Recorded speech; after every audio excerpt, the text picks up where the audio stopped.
88,000 ऋषियों को भागवत रूपी कथा का रसपान करा रहे हैं। बड़े आनंद के साथ में कथा श्रवण कर रहे हैं। सज्जनों, सूत जी से शौनक ऋषियों ने प्रश्न किया कि जिस भागवत रूपी कथा का हम रसपान कर रहे हैं, उस भागवत रूपी कथा का प्रचार प्रसार किसने किया?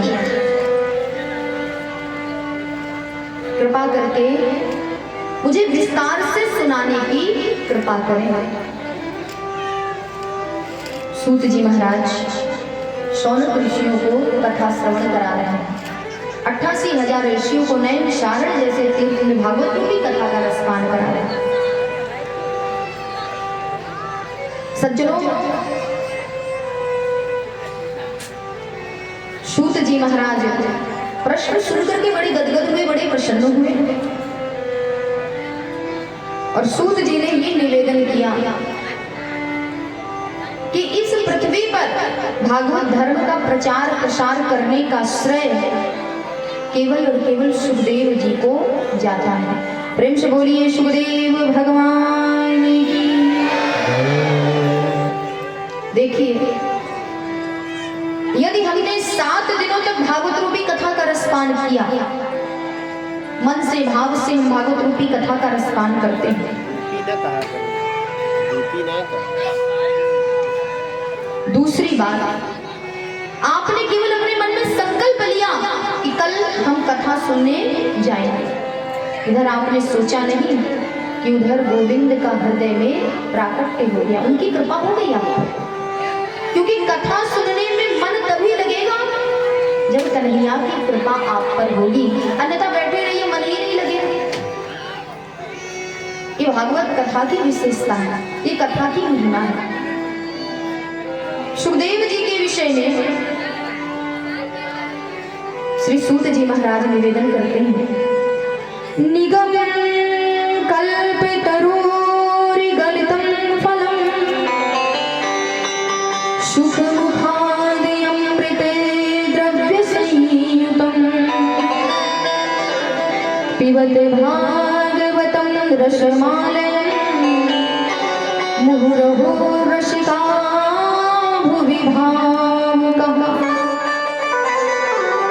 अर्थात कहते हैं कि सुखदेव जी श्री राधा रानी जी की गोद में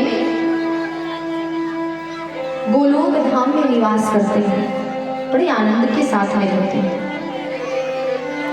शुक के रूप में, तोता के रूप में। अच्छा, तोते की एक आदत होती है, कहते हैं कि तोता जिस फल में अपने मुख को लगाता है वो फल कभी खट्टा नहीं होता, वो फल मीठा ही होता है। या यूं कह लीजिए कि तोता अर्थात सुग्गा जिस भी फल को खाता है वो फल अपने आप मीठा हो जाता है। क्योंकि तोता कभी खट्टे फल को स्पर्श ही नहीं करता, कभी छुएगा नहीं, उसे केवल मीठा ही फल अच्छा लगता है। एक बार राधा रानी जी के मन में भाव जागृत हुआ। राधा रानी जी ने सुखदेव जी से कहा कि हे शुक, हे मेरे पुत्र, इस पृथ्वी पर जाकर के मेरी आज्ञा मान करके पृथ्वी पर जाओ और जाकर के मेरे प्रभु के चरित्रों का प्रचार और प्रसार करो, भागवत धर्म का प्रचार और प्रसार करो।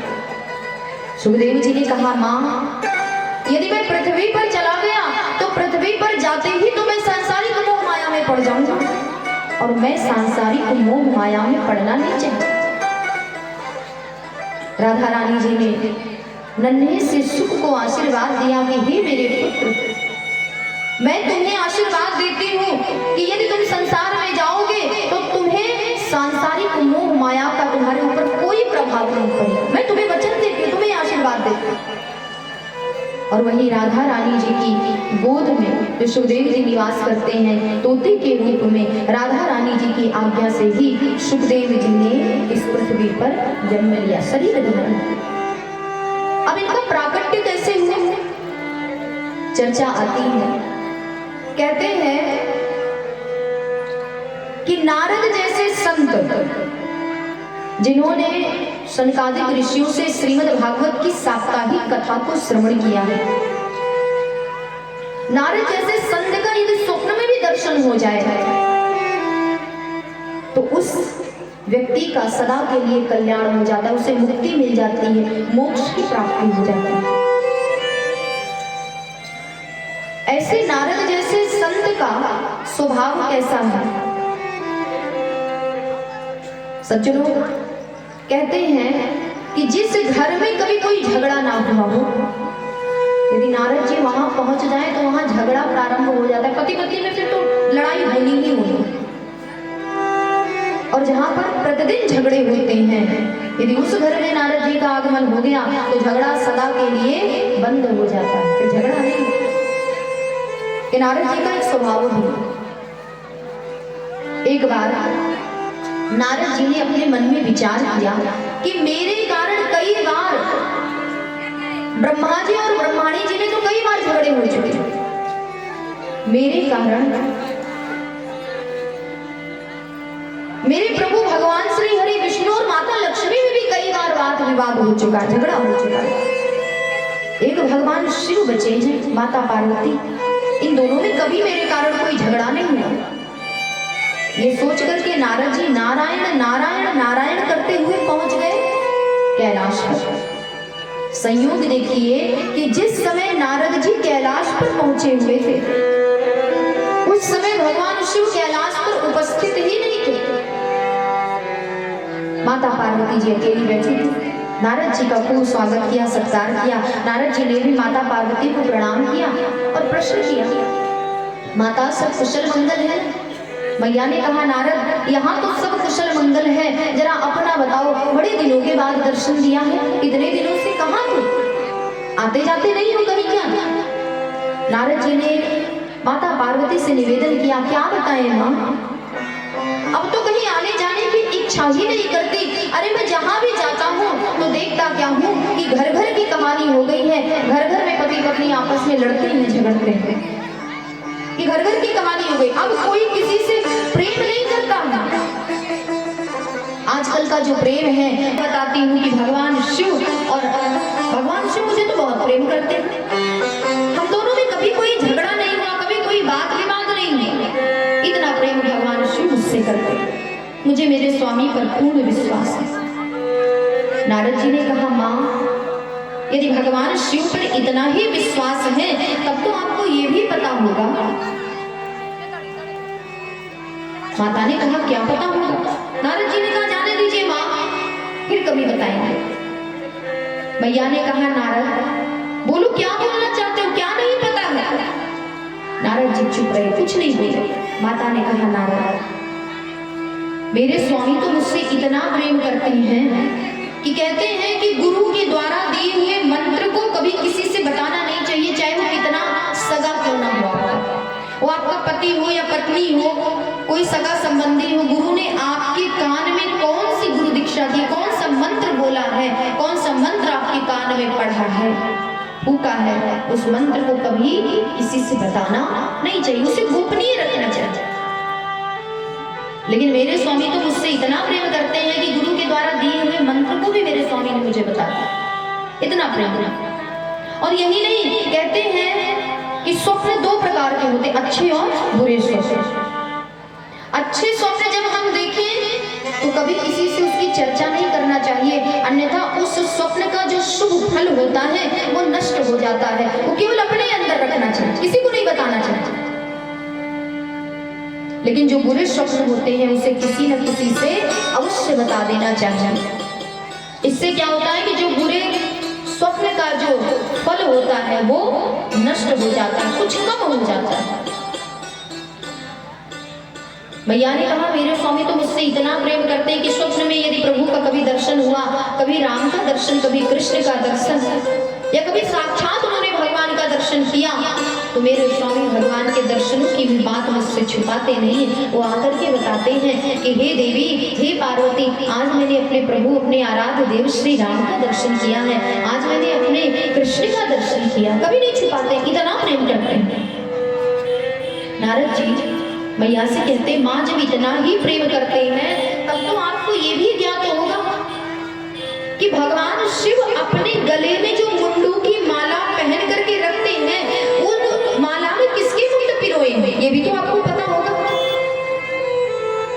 मैया पार्वती को बड़ा आश्चर्य हुआ कि प्रेम तो बहुत करते हैं नारद, लेकिन मुंडों की बात माला के विषय में तो मेरे स्वामी ने कभी मुझसे कोई चर्चा ही नहीं की, कोई चर्चा नहीं।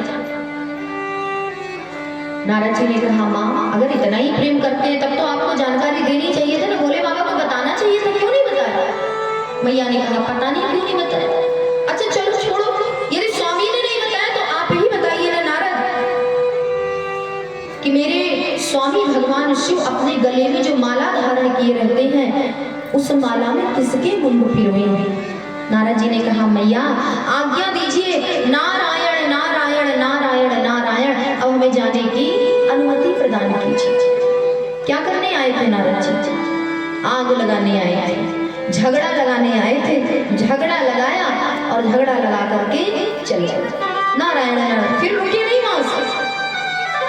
अब इधर से नारद जी जा रहे हैं जल्दी जल्दी, उधर से भगवान शिव आ रहे हैं जल्दी जल्दी। भगवान शिव ने नारद को देखा, क्या बात है नारद, बड़ी जल्दी में हो, कहां से आ रहे हो? इतने दिनों के बाद कैलाश का रास्ता भूल गए थे क्या?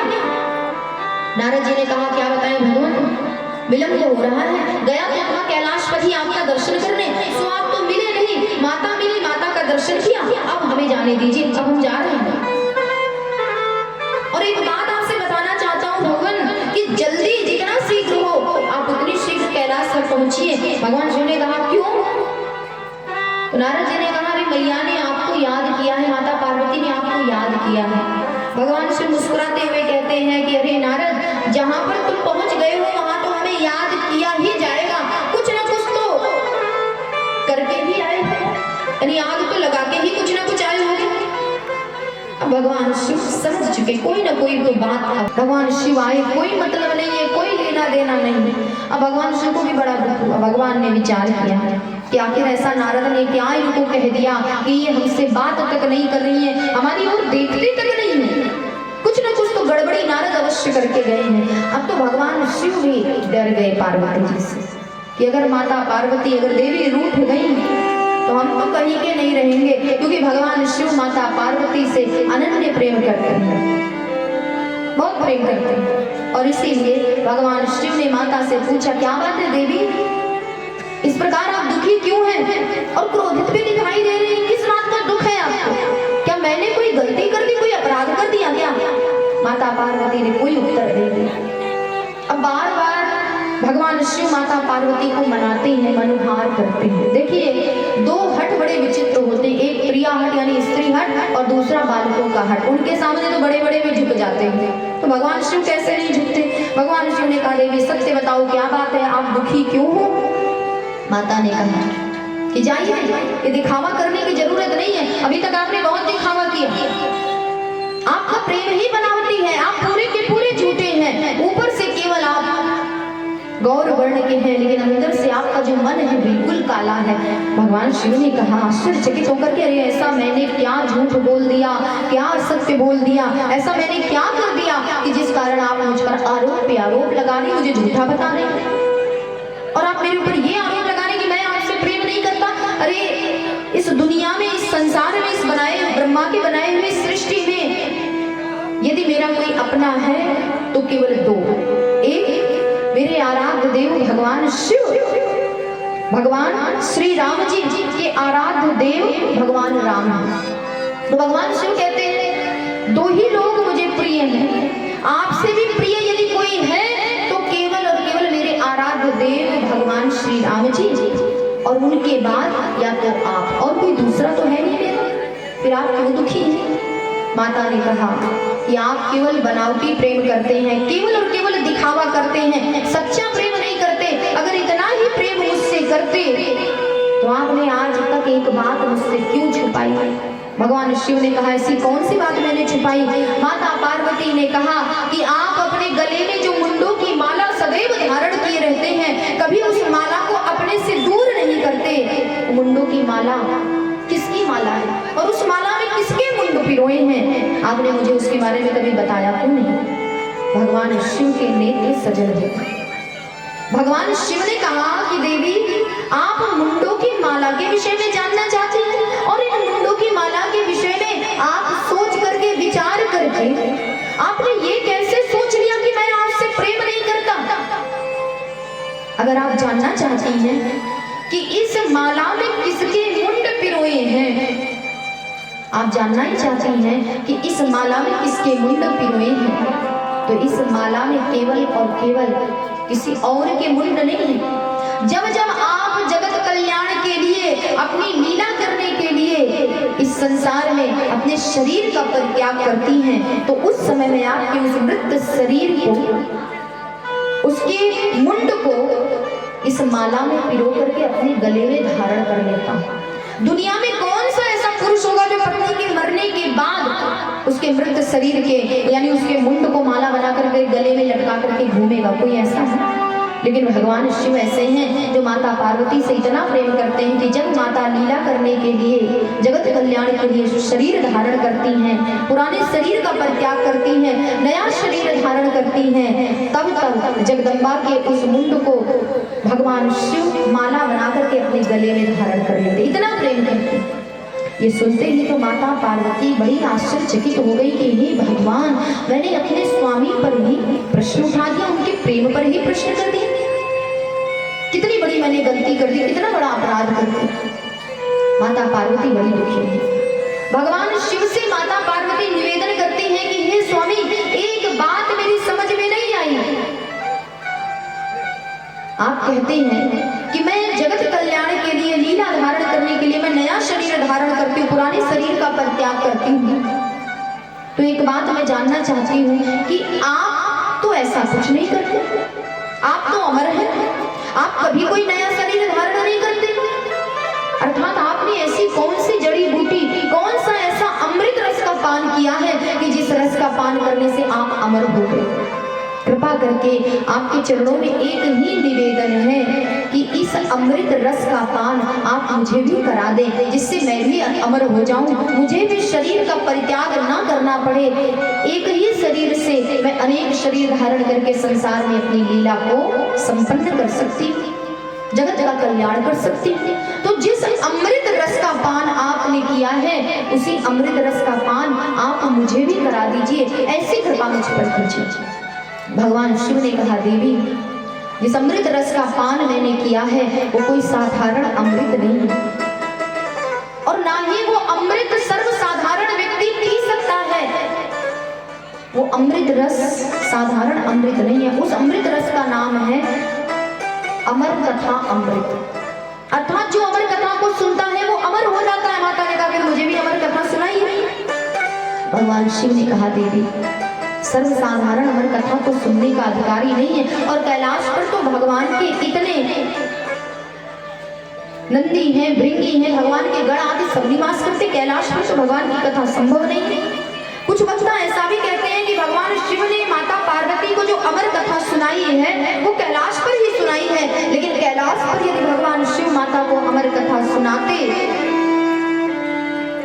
तो आप विचार करिए, भगवान ने तो पहले ही कह दिया कि सर्वसाधारण व्यक्ति अमर कथा सुनने का अधिकारी नहीं। कैलाश में भगवान के गणों का निवास स्थान, सारे गण वहीं पर रहते हैं, कैसे अमर कथा कैलाश पर? तो अमर कथा कैलाश पर नहीं हुई है, बल्कि भगवान शिव अमर कथा सुनाने के लिए माता पार्वती को उस स्थान पर ले गए, जिस स्थान को आज हम, जिस तीर्थ स्थान को आज हम अमरनाथ के नाम से जानते हैं। प्रेम से बोलिए भगवान भोलेनाथ की, प्रेम से बोलिए मैया पार्वती की। ऐसे जगत जननी जगदम्बा माता पार्वती को लेकर के भगवान शिव अमरनाथ पहुंचे, और जगदम्बा को आज, जगदम्बा के निवेदन करने पर भगवान शिव माता पार्वती को अमर कथा सुनाने का नियम बता रहे हैं, निवेदन कर रहे हैं। आइए ऐसी जगत जननी जगदम्बा के नाम का स्मरण करते हुए आगे की चर्चा को मैं निवेदन करूंगी। सभी लोग भाव से, श्रद्धा से, तालियों की सेवा देते हुए सभी लोग भाव से गाएंगे।